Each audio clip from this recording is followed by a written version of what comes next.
So why is this happening? There are three main causes. First, bureaucratic delays and funding issues. These mega projects are often slowed down by red tape, changes in the government administration, and inconsistent release of funds, stalling constructions for months or even years. Second, challenges with right-of-way and relocation. The projects requires moving families living along the riverbanks.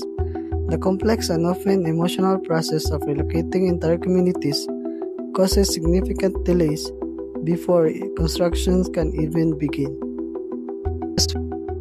And third, a potential mismatch in design versus reality.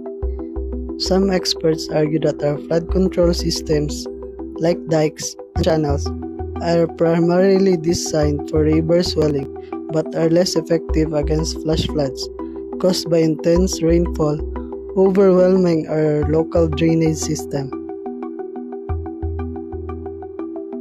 First, let's call for transparency and accountability. We must urge our local and national government officials to provide clear, regular updates on the project's timeline, budget, and challenges. Let's use social media to ask the hard questions.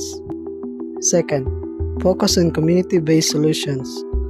While we wait for the mega projects to finish, we can make smaller-scale initiatives like regular cleanups of our local drainage and promoting responsible waste management in our barangays to prevent clogging.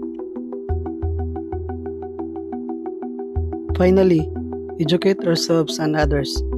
Understanding the project and the real cause of flooding help us participate in a meaningful discussion and support leaders who offer genuine and long-term solutions. A flood wall is just concrete and steel. A true flood defense is a well-informed, engaged, and vigilant community. It's time to work together and build a safer and more resilient place for everyone.